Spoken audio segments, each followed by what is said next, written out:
Could the Lakers be in on signing an Olympic standout who showed the world what he can do, especially against Team USA in the gold medal game and throughout the Olympics? Also, D'Angelo Russell had a very interesting take on Twitter, and it had to do with comparing himself to the one and only Stephen Curry.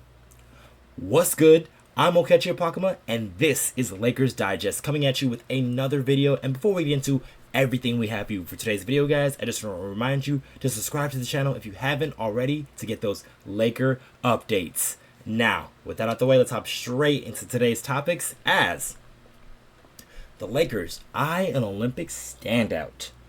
So the Lakers, it's been well documented that they have not really made any moves or any changes to the roster, with the exception of bringing in those two new rookies, also those other two two-way contracts. But besides those guys, they haven't really brought anybody new to this Laker team.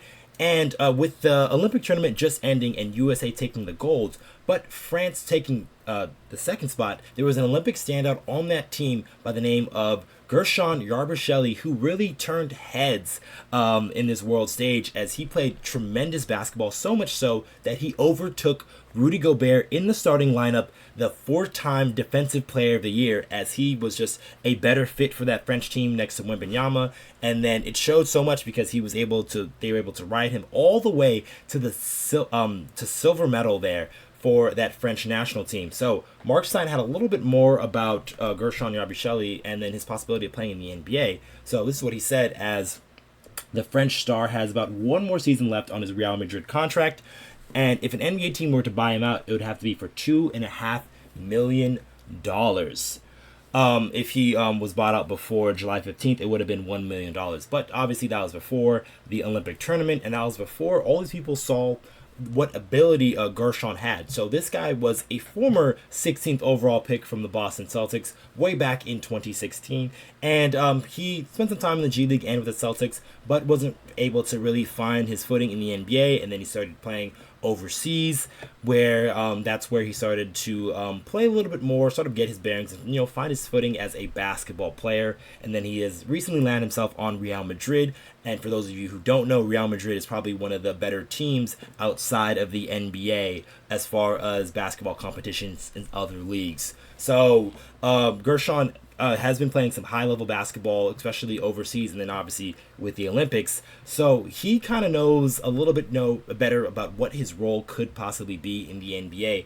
And it is looking clear in a way that this guy could be a backup big, especially in the small ball era. And a team like the Los Angeles Lakers, who have not made any moves whatsoever, could be a team where a destination for him could be very viable, especially with his ability to back up big man like Wembanyama and Gobert, like he did for France, and then do it at a capable enough advantage where he's able to not only space the floor because he's a little bit shorter and hit some threes, but also be strong enough to bang down low and get some rebounds down there as well. So he played so well as in the Olympics, as he was on the all-second team Olympics, and that was with a couple of noteworthy guys from the NBA. That one Shai Gilgeous-Alexander, who is probably a top 5 player in the league. Giannis Antetokounmpo, same deal with him. And then he's also a former MVP. Franz Wagner, rising player in the this league. And then Bogdanovich, who has been a killer for the Hawks and Kings throughout his NBA career, is also on this team as well. So these are very well-known names that he's up there with, and that was up to Yabusele's play and his tremendous play throughout the Olympics, and that's why he was seen there. And a lot of NBA teams are looking at him as a viable option to come to the NBA. So paying that buyout of $2.5 million does not seem bad if you're able to get a player that can viably be your backup center. So I think there are some good and bad with a guy like Yabusele, because there's a reason why he was a fringe NBA player to begin with. And first and foremost, he is listed at about 6'8" on the French national website, but then there's some other websites where he's been listed at 6'6". So he is definitely undersized if you're talking about NBA level centers, because looks like he's probably around that 6'7" range, probably 6'8" with shoes. But around that 6'7" range, while he is pretty sturdy and strong, you're still going to need some of that height, especially when you're going against those bigger, longer, taller centers that they have around in the NBA, especially those freak type of dudes. So that's, I think, a little bit of the reason why he had some strugglings and help findings getting into the NBA or staying in the NBA, as he really didn't have that position between power forward and center. But if we take a look at some of his stats from Real Madrid and the other team that he was playing for the year before, he's averaged just about the same amount of points and rebounds per game, just around hovering about that 10 to 11 points per game, and about 4 to 5 rebounds per game. And while they do play less games in those leagues, he did have pretty solid field goal averages, shooting over 50%, and then he also shot over 40% from three, albeit I don't think it was a super high volume, but those are still pretty good shooting percentages for a guy who is looking to be your backup center.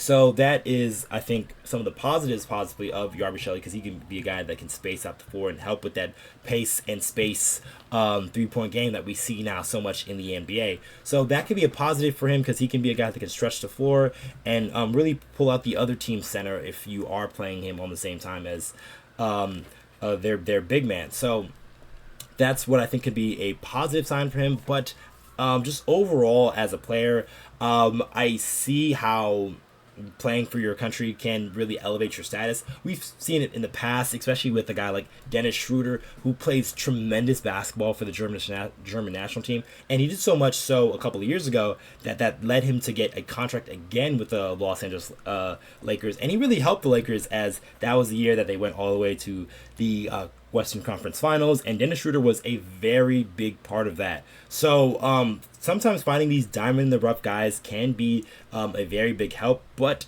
I don't think this guy is up to the level of a guy where Dennis Schroeder is. While being that backup center and just doing the little things can be a very viable thing that you can ask him to do, just doing it at that size is a lot harder. And then when you're next to other guys, like say like a Rui Hachimura or even a LeBron James going through the grind of an 82 season, you're probably not going to have the requisite help in some of the lineups that you are to really be successful as he was, say, for the French national team, because most of that time he's right next to Victor Wembanyama, and that guy is a defensive of marvel, and then he can just be a guy out there on the perimeter and also help crash and gang rebound a little bit, so his job is a little bit easier. So in some sense, sure, it could make sense, but that means he would have to play with Anthony Davis in some of those moments, and then you can't really have that with the Los Angeles Lakers, because it's LeBron James generally in that other slot, and then you have say like another spacer, say it's a Rui Hachimura or maybe a Dalton Connect in that other forward spot.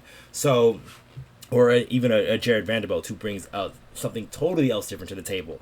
So I don't see him being a very viable fit for the Los Angeles Lakers, as, like I said, that being undersized is just not really going to cut it out for him. But I do think he does have a future in the NBA. Maybe not with the Lakers, but maybe with another team. And they'll see if he is showing what he did in the Olympics as he did this past summer. But that will lead me to my next topic here, as D'Lo compares himself to Steph Curry.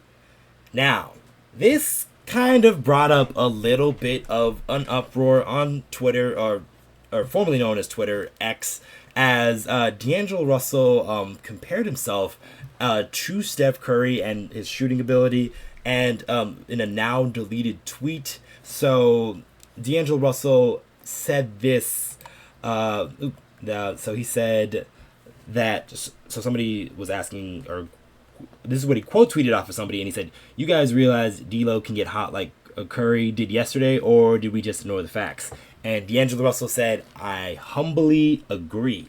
And now he quickly deleted that tweet right after he tweeted that. But I do think it was very interesting that D'Angelo Russell did say that, because I don't completely disagree. And then, so he also doubled down here. So he also said, he had this tweet out a little bit later. So he said, "Great conversation if you ask me. Who's effective off the dribble and catch and shoot? Chef, myself, CJ, Dame. Insert slander underneath."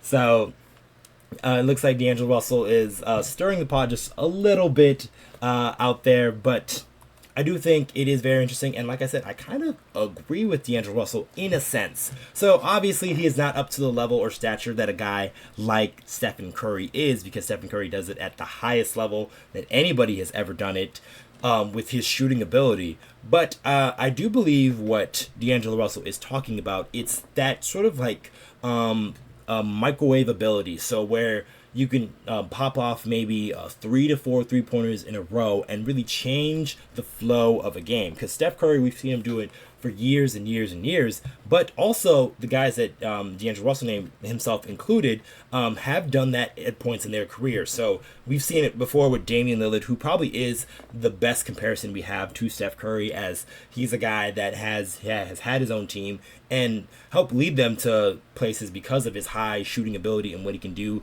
on and off the ball. And then you have guys who just like a tier below, so that's where you have CJ, and then even below D'Angelo Russell, where those guys have shown it in different spurts and spots. CJ in some moments in the playoffs, and then D'Angelo Russell some moments out there, obviously in the regular season, and I believe that one playoff game he had against the Memphis Grizzlies there. They're all able to get off flurries of 3-pointers, and they can really change the game. And that's what I think D'Angelo Russell is getting at. He's not saying that he is particularly Steph Curry in that right, but he can do things Steph Curry light, if that makes sense. So he can, like I said, pop off a 9-0 or a 12-0 run by himself, and then he can do that like in a heartbeat. So it's like maybe a minute and 30 seconds, and then he's scoring all those points, or it's a 2 minute and 45-second spurt where he's doing these type of runs. So D'Angelo Russell can score in a hurry and really change the game, and he can do that in a multitude of ways, whether it's off the dribble or it's doing it with the catch and shoot variety, because he has become proficient at that ability. So I don't fully disagree with what D'Angelo Russell said, but I am very interested to think what you guys thought of what D'Angelo Russell said. Do you think it was kind of more seen almost like as he's seen it as disrespect when people said that he doesn't live up to that? Because I do think, yes, at the highest levels, D'Angelo Russell is not Stephen Curry. He's not Damian Lillard, to that matter. But can he do things like them that affect the basketball game in a certain way, and that's with 3-point shot making? Yes. I think that is what D'Angelo Russell was getting at, and I think that is what he is comparing himself to, which, albeit, like, that is kind of what D'Angelo Russell has done, especially here the past season, where he did it a multitude of games and a multitude of times. But when it comes to saying things like that, that's nothing new with D'Lo. He's always been a guy who's been very confident in himself, and he's just been a confident type of person, and that's where you get. That's how you get to that point where D'Angelo Russell is in his career, as you can be a guy that has to believe in yourself to that degree, or else you're not going to be able to perform at that level. So I have no real issue with D'Angelo Russell saying any of this. It's nice little internet discord to see people going back and forth with D'Angelo Russell or with themselves about him not doing this or him doing it whatsoever. But I don't know. Let you guys. What do you guys think in the comments down below? Do you think D'Angelo Russell was wrong for that, or do you think he is kind of right? And then also, what do you think about with our first topic, Yabusele? Do you think Yabusele is a viable option for the Los Angeles Lakers? Do you think the Lakers should try to bring him onto his Lakers squad and be that backup big man for Anthony Davis? Or do you think the Lakers should move elsewhere and go with somebody else, possibly a bigger body or bigger stern guy? Because that's kind of my thinking behind it. But let us know in the comments down below. I have been your host, Okechi Apakama, and I'll catch you guys on the next one.